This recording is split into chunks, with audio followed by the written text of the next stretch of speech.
Inihahandog ng Birhenang Bayang San Mateo Multipurpose Cooperative. Lenten Special presents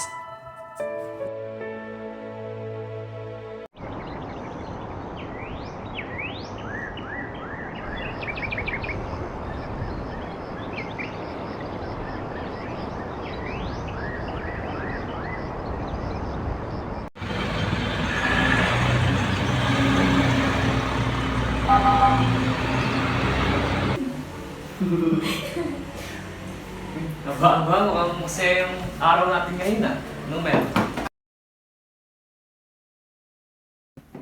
Siyempre naman, alam mo ba, itong si Bunso, with honor daw sa kanilang klase.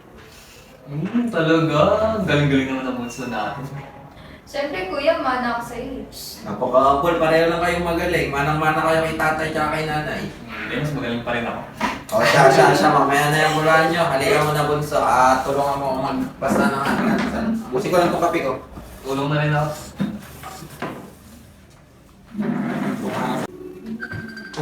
Si pare. Oy, pre! Kamusta? Ang meron sa atin? Pare, alam mo na ba? Inunod na natin loads. Siyang pala. Pare, nasa tayo. Ano? Paano yun? Ano nangyari?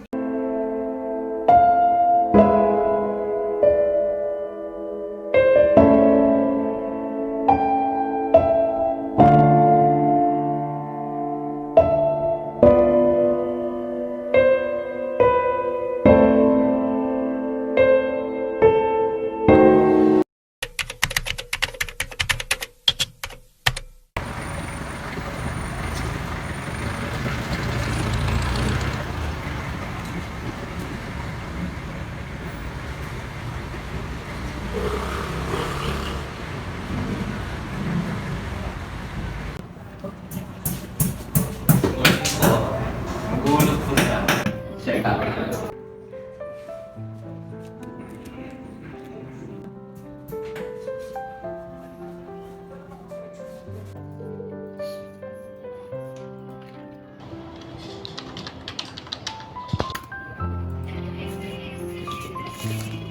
I received 1.5. Fine na. Receive and passport ko. Thank you.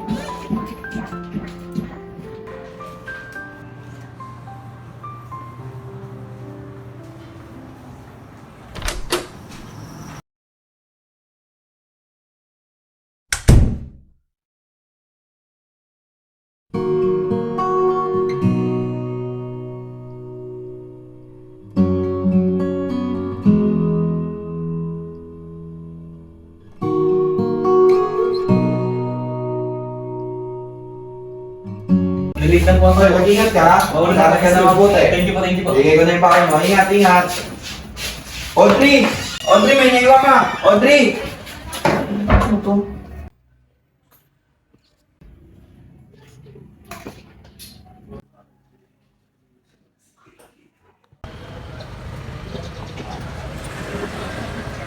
Saan tayong pasok?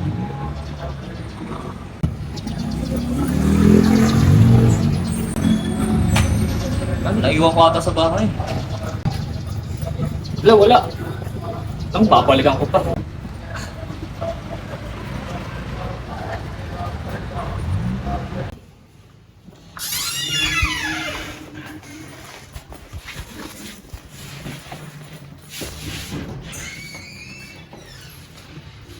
Wala ka pala ata maganap.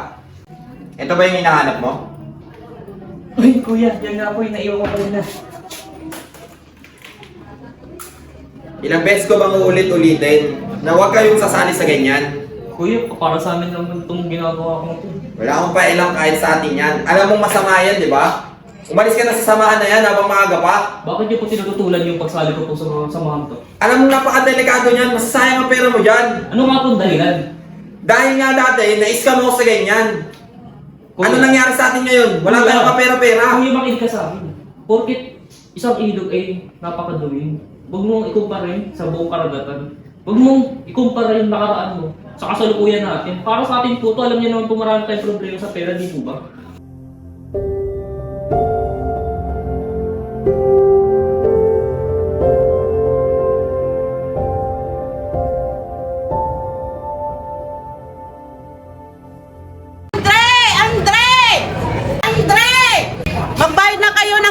nyo!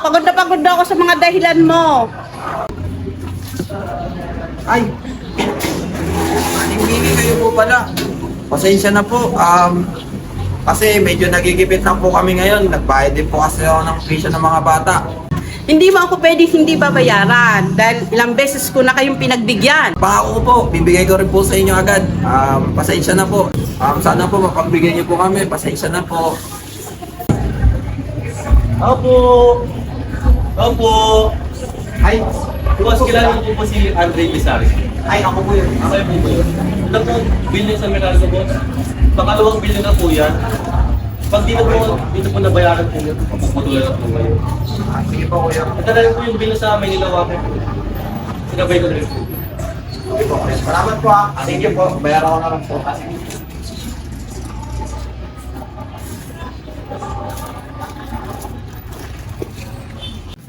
Good afternoon po. Pinatawag niya daw po ako. Yes, Mr. Visares. Please sit. Thank you po. Mr. Visares, I have something to tell you. Ang baba kasi ng sales ng company at pwedeng malugi ang kumpanya. That's why nag-decide ang management na cut off ng expenses. At ang isa sa mga paraan para magawa yun ay ang magtanggal ng mga empleyado. And I'm sorry to tell you, isa ka sa mga matatanggal na empleyado. Ma'am, hindi ko po pwedeng gawa ng paraan yan. Kailangan ko po na yung trabaho na to eh. Tsaka yung pera po para sa mga kapatid ko po. I'm so sorry, Mr. Visares. The decision is final. Sige po ma'am.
Sabay na naman itong mga bayaran. Paano ko kaya mababayaran lahat to? Nagkaaral pa yung dalawa. Ay.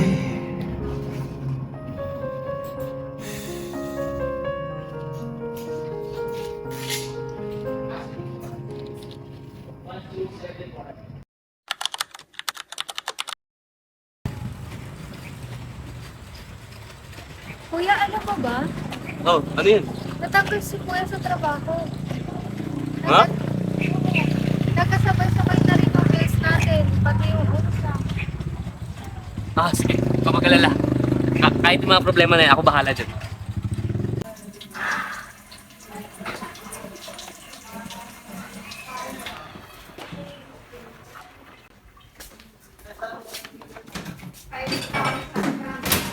Kuya, Uy! Ano yan? nung balitaan ko, tanggal ka sa trabaho. Tapos, kasabay-sabay yung utang tsaka bayarin sa bahay. Upa, mga bills, kuryente, tubig. Ano ba yun? Oo nga eh. Yan yung isa ko maraming problema kasi hindi sinasadya na tinanggal ako ng boss ko ngayon. Yan ang problema natin ngayon. Saan tayo kukuha ng pera natin? At paggastos sa mga pangangailangan natin. Tara kayo sa mama mo. Gawa natin ng paraan. Saan tayo pupunta? Basta, tara. Sige.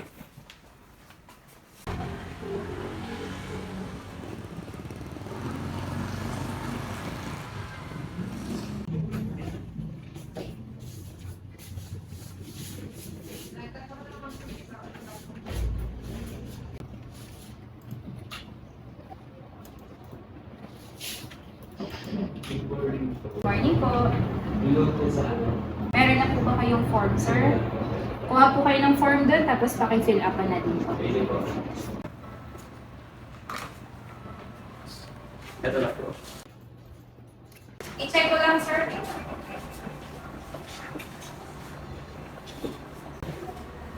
Sir, pumula kayo doon. Nag-stay na. Sige po.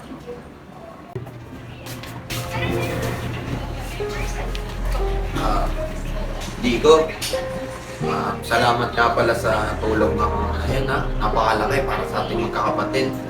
Tsaka nga pala, humihingi ako ng kapatawaran sa ginawa ko nakaraan. At mga nasabi ko sa iyo, pagpasensya mo na si Kuya. Alam mo naman na natatakot lang. Siyempre, baka magaya ka sa nakaraan ko. Ayos lang po yun. Hindi naman po mahirap pagpatawad. Mahalaga nagkakaroon ng balikan. Salamat Sir, okay na po yun mo. Doon na po yung doon. Pa-sign na lang po siya.